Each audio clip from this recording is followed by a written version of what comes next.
You're listening to the Smoke Meat Podcast. I'm your host, Brad Pittman. Smoke Meat's brought to you by Joe's Underground at the corner of 8th and Broad in Augusta, Georgia, in the bottom of the Lamar building. Joe's is such a great place. They make you feel like family the first time you go in there and every time after that. I love going there. I always meet new people. Always get to hang out with my old friends. Great food, great drinks, great people. Jeremy and the gang just know how to make you feel at home. So remember, I goes to Joe's and so should you. That's Joe's Underground at the corner of 8th and Broad in Augusta, Georgia, in the bottom of the Lamar building. We're also sponsored by the 4 Points Trading Company. 4 Points makes some of the most awesome soy candles that I've ever encountered. Because as you know, I've never been a big candle guy. You know, I've only been exposed to those that my wife gets. And the little fruity smells, things like that, which, ladies, and people who like the fruity smells and stuff like that, you know, 4 Points has you covered. They've got some amazing candles. And for guys who have never been candle guys, you need to check them out. I'm sitting here right now in my studio, and I've got a candle burning right now that smells just like rum. My studio smells delicious. I'll burn one that's called firewood and one that's called whiskey at the same time, and it smells like I'm sitting out at a fire pit and having a glass of whiskey. I mean, it's just amazing. I love these candles. And you can go on their website, 4pointstradingco.com, and you can put in the promo code Smoked Meat for 10% off your order. Check them out. They make great gifts. You know, you got Christmas coming up. And it's not the same old thing, you know. You can give somebody if you have somebody whose dad was a woodworker, you know, they've got one that says sawdust, and it smells just like my father-in-law's shop used to. You know, if somebody, you know, used to be a mechanic and misses that, you know, they've got one that smells like gasoline and one that smells like oil, and it smells like a shop. But it's not a bad smell. It's awesome. It takes me back to sitting out in the shop with my buddies on Friday and Saturday nights, just hanging out with them. So go check them out. That's 4pointstradingco.com. And don't forget, use promo code Smoked Meat. Now today, I have had an amazing interview. I got to meet some great people. I got to meet Jonas and Helen, the director and producer of the Beast Beneath Lake Bullaren. And it's a Swedish movie, Swedish horror film that's being filmed right now. And they were so awesome. They were getting ready for Halloween when I was talking to them and putting together a haunted house. And we had such a great time. I love them. Ready for this movie to be finished so we can watch it. Just kick back and relax and enjoy here on Smoked Meat International. Our Halloween Spooktacular. Yeah. Hey, so how are you doing today, Jonas and Helen? We are doing fine. We've been practicing the Halloween do-it-yourself course. We're actually planning, because it's almost Halloween in Sweden. We still celebrate Halloween, but it's been because of the corona, we're not sure how we're going to manage. Yeah, how large and how we're going to manage to do a Halloween party. So we decided, well, why not make a tour, like a Halloween tour, with 6 different stations, where you can actually visit the undead zone and the mermaid zone and and witches and ghosts and everything. Yeah, I saw your video that y'all sent me, and that looks like y'all are having so much fun. I am so jealous of you. Yeah, so we're enjoying ourselves. Yeah, when I was younger, I did a lot of makeup, and I would go out Halloween weekend, and I actually made pretty good money just doing makeup as a hobby. And now I work so much and I do this so much, I just don't have time to do it. It's driving me crazy. And my kids are old enough now. They're 19 and almost 18. Well, one just turned 20. And one's 18 almost. And they're getting into the spirit of it finally. And Yeah, Oh, good. that's great. it's wonderful. Our first floor of the house, the one above me, is they're starting to decorate it, and it's pretty cool. They're trying to take my skeleton out of my studio down here, and it's not going to happen. Yeah. Yeah, I just because we are living just by the ocean.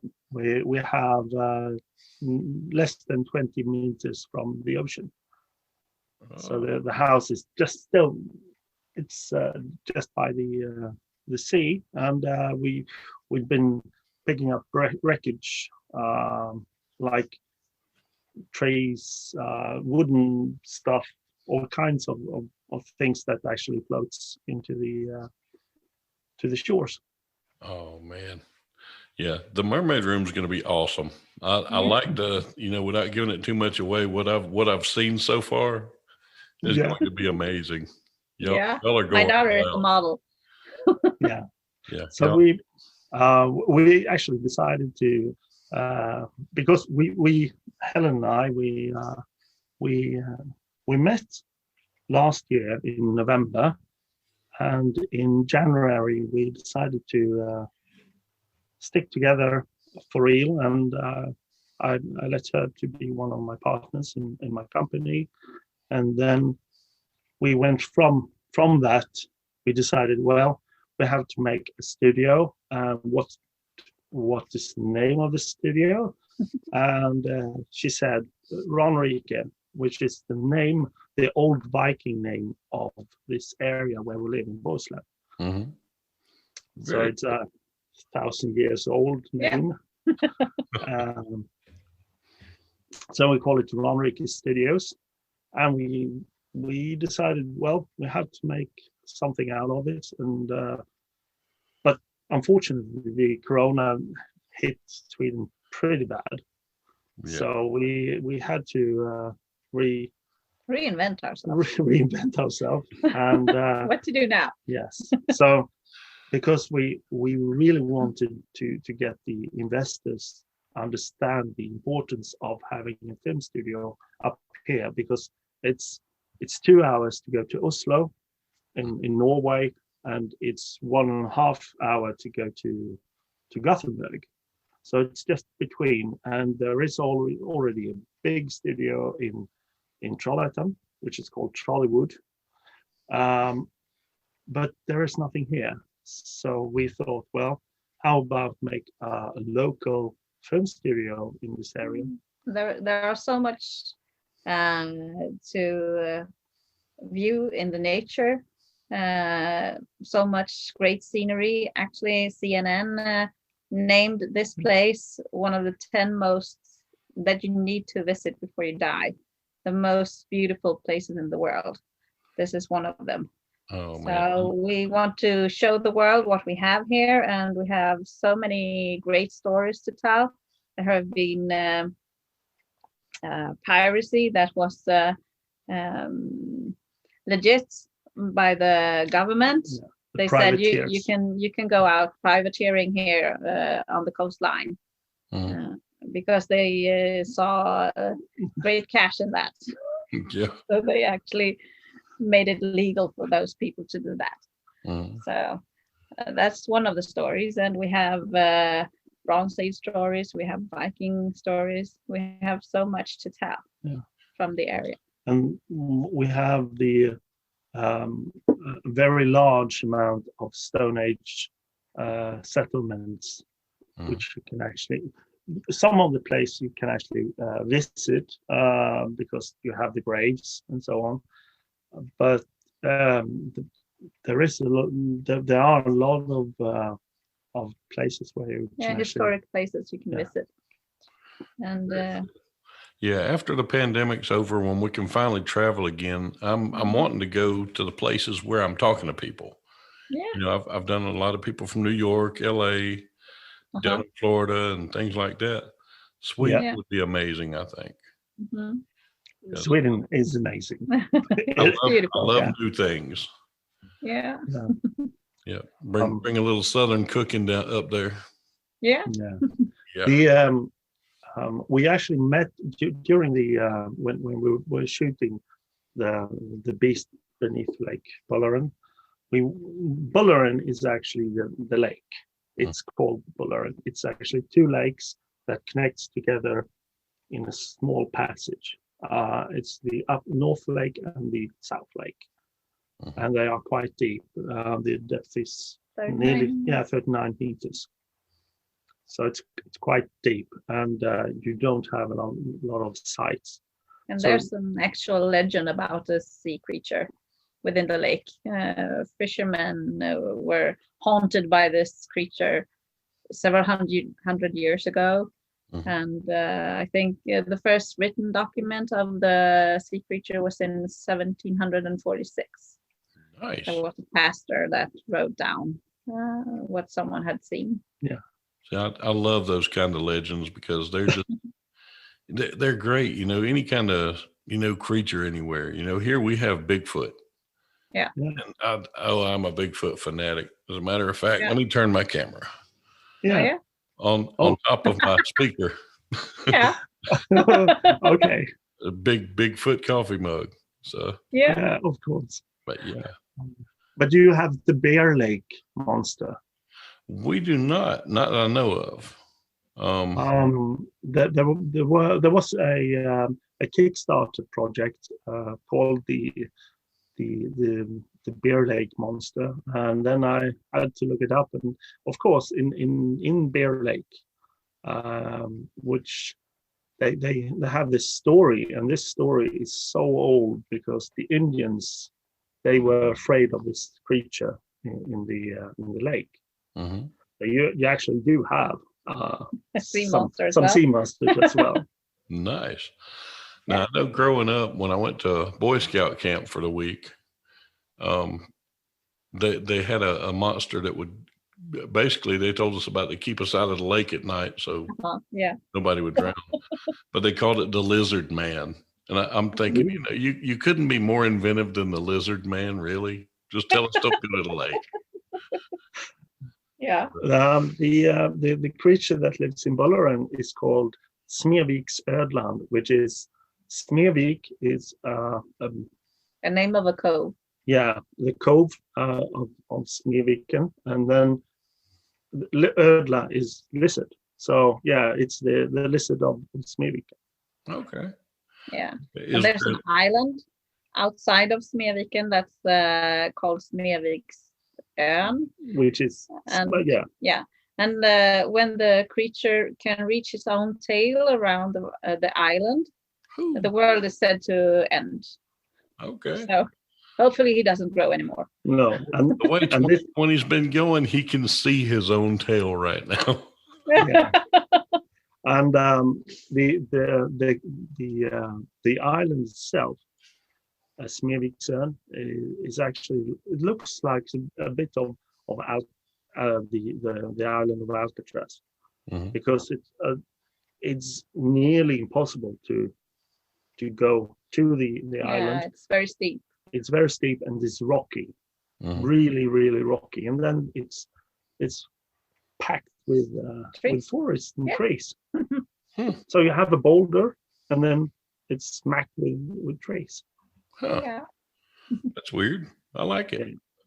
Well, does the creature have a nickname? I know Loch Ness has Nessie. That's what they call her for a nickname. It's called between the people that live around the lake, it's called Smeviks Ödla. That's Smeviks lizard. But we called it Reuben. I can pronounce Reuben. Yeah. I can pronounce Reuben. We have a famous Swedish actor, and his name is Ruben Salamander. Okay. So, and he's not a lizard, but his name is Salamander.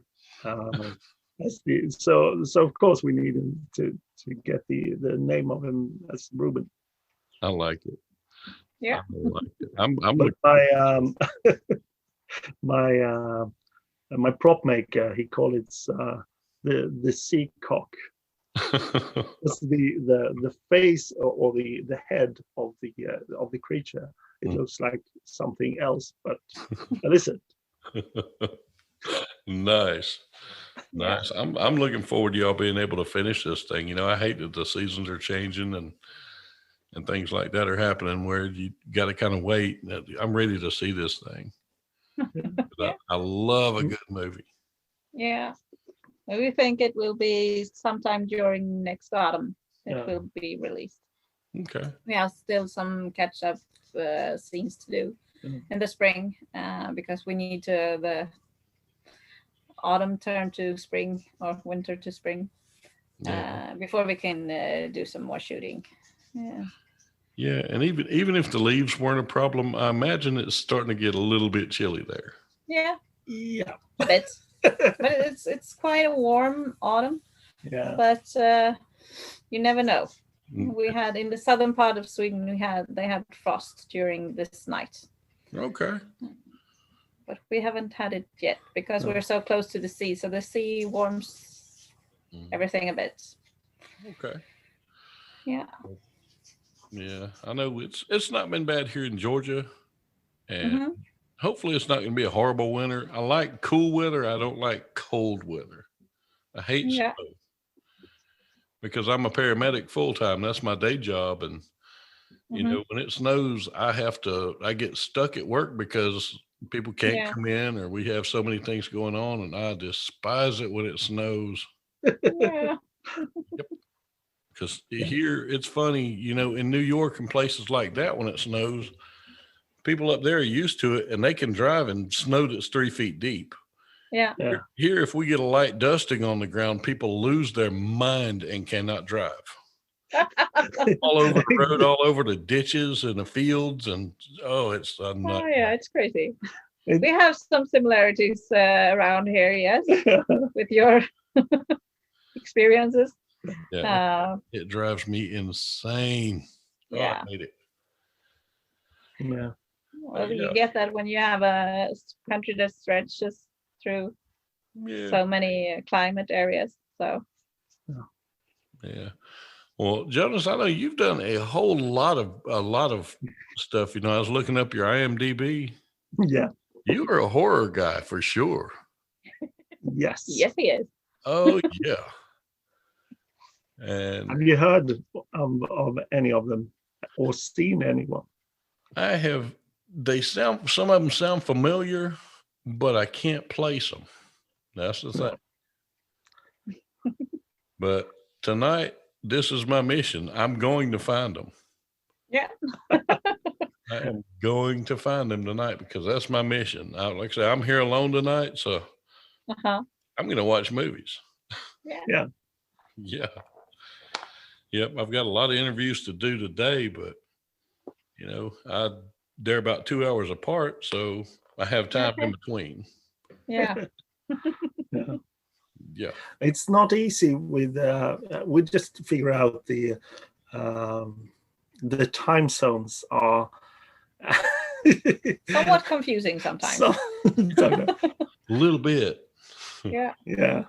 Yeah. So I said to Jonas, please asking how many hours and minutes is it before the interview? Because when we were going back and forth, it was about 3 a.m. here. My sleep patterns are strange. Yeah. Sorry. Oh, no big. I was wide awake. I was laying there awake. Yeah, okay. Yeah. And I'm like, man, I should just see if they want to do it now. And I didn't know what time it was there. And I'm like, they may not be ready yet. So we're just going to keep it at this. But no, I mean, we were both ready because 10, we thought, well, it's 10 in our time, but it was 10 your time in the morning.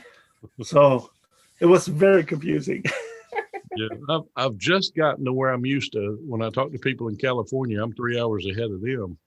Yeah. And then they throw Sweden at me, and I'm like, I don't have a clue what time I'm going to be talking to these people. I do not know. I'll be getting them up at like 2 a.m. or what? I don't know.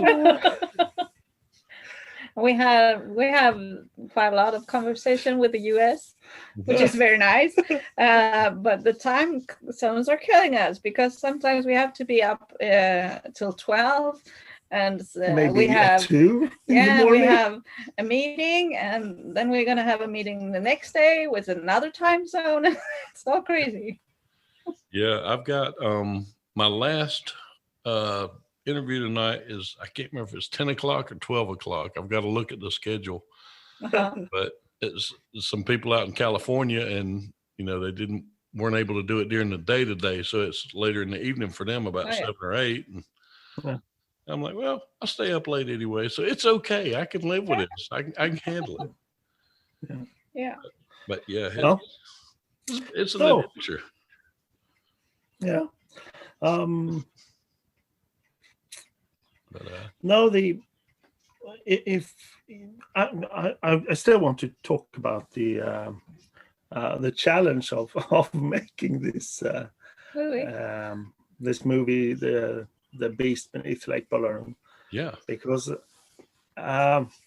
when our prop guy Gustav, when he asked his friends in Hollywood, "Oh, I'm doing a horror movie, and it's a sea monster, and it has to work in the ocean, and we will not be able to shoot this in a pool or inside. We're going to shoot it outside in the lake. In the lake. What do you recommend?" And they said, "Don't."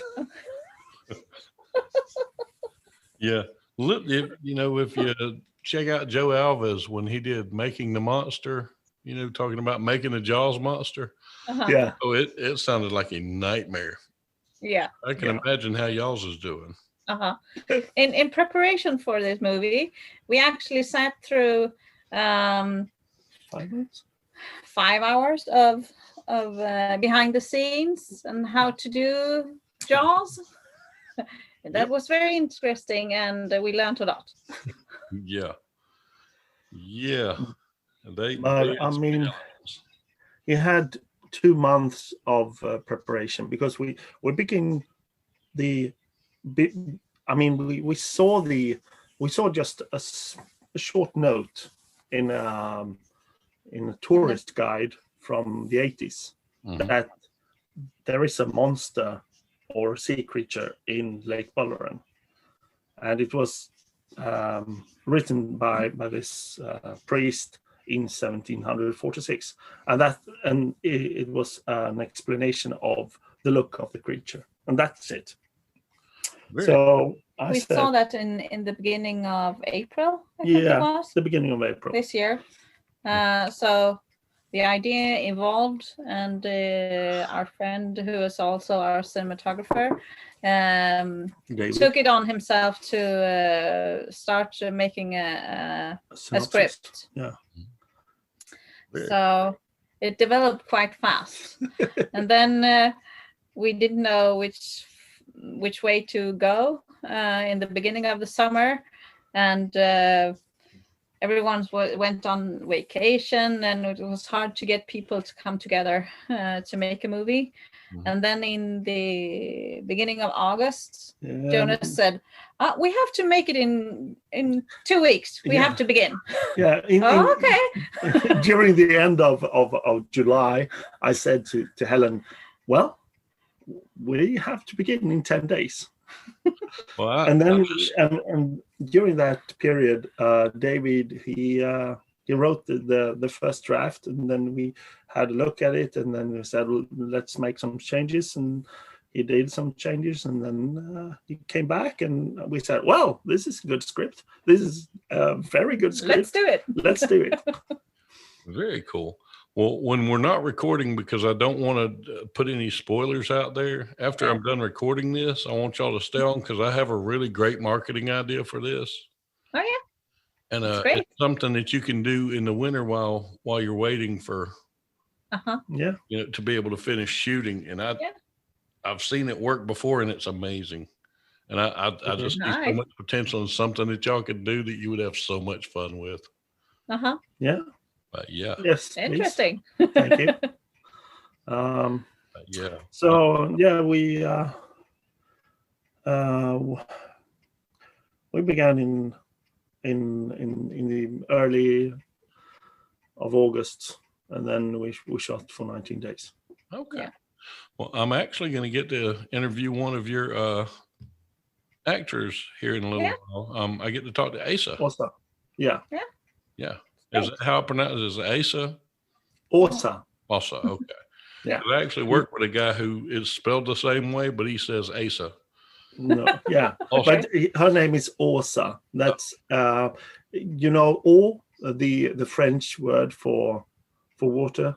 Mm-hmm. Yeah. Okay. That's how you spell it. Okay. Very cool. Yeah. You pronounce it with eau. Okay. Outstanding. Well, I won't make a fool of myself saying, "Hi there, Asa." Very cool. No. Yeah. She, She's a great actress and a very nice person. yeah. Very cool. And then Yeah. I think that when we got Pelle, the male leading character in the story, we were very fortunate because the first guy, he just said, "Well, I'm not able to come because I'm a teacher and I have to begin my my preparation for school." Mm-hmm. So we said, "Oh my God, we have lost our leading man. Yeah. Who to call?" And David, he said, "Well, Pelle, yeah, Per Karlsson.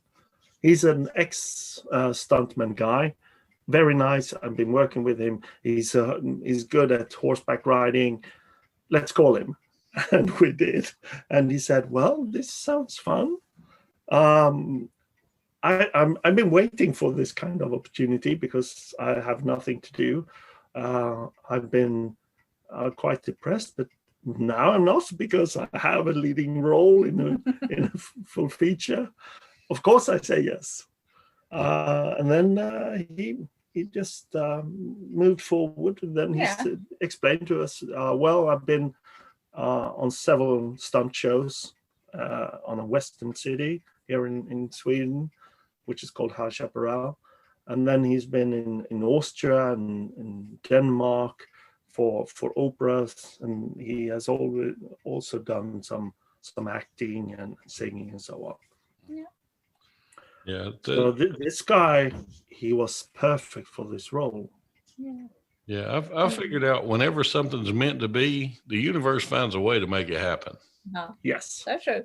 And That's our experience as well. it's not always what you want, but it's what you need No. most of the time. So Yeah. Mm-hmm. that's a wonderful thing. I'm glad that happened, and I'm glad that y'all are getting to shoot this thing. So it's going to be great. Yeah. With COVID, We got together a very good team in a very short while. Yeah. And it was God. very intense for those 19 days. We had a few days more in mind, but we took 2 days off. So in all, we were together for 21 days. And it was very intense. We had a few of them living in our apartment from time to time. And our kids were here, and it was people everywhere. a little crowded, But it was great. very cool. I'm looking forward to it. But with COVID, I mean, we need anything we can do, some kind of release, some kind of escape from this stuff. Yeah, Yeah. that's true. Hopefully, it's kind of dropping down and going away. I'm not seeing as much of it on the street as I was. Mm-hmm. For the first 2 months, I was basically, if I wasn't at work, I was down here in my studio. I put a big air mattress down here. And because I was at such a high risk, because I was around so many patients, I didn't want to come home and get my wife and kids sick. So when I came home, straight to the studio, and I lived down here for 2 months. I love my studio, but I got so tired of it. Yeah, And I can understand that. now if I'm around somebody that has it again, and I don't know in time, then I still come down here for 2 weeks at a time. And I've done that a few times, and I love it. But I finally deflated the air mattress yesterday and rearranged the studio. And so hopefully That's great. I'm done with it. I'm tired of this thing. Yeah. I'm ready to So see true. people. See people that aren't sick. I'll put it like that. ready to go out, Yeah. go to a movie, go do something. Yeah. Yeah. I think that is often because we are both divorced and have kids in our former marriages. Mhm. And when the kids get here, you always think, oh, what to do. Maybe we could go see a movie. Oh, no, we can't. Let's go to the bathing house. No, we can't. And that's the whole time. That's what happens. And Yeah. I just want to be normal again. Yes. Yeah. Do normal things. I am Would with be nice. Well, I tell y'all, you're welcome on here anytime. All you Oh, put thank you so send me much. a message, Great. and we're there. We will definitely do this some more. Yeah, it's great. Thank y'all so much for coming on. Yeah. Thank you.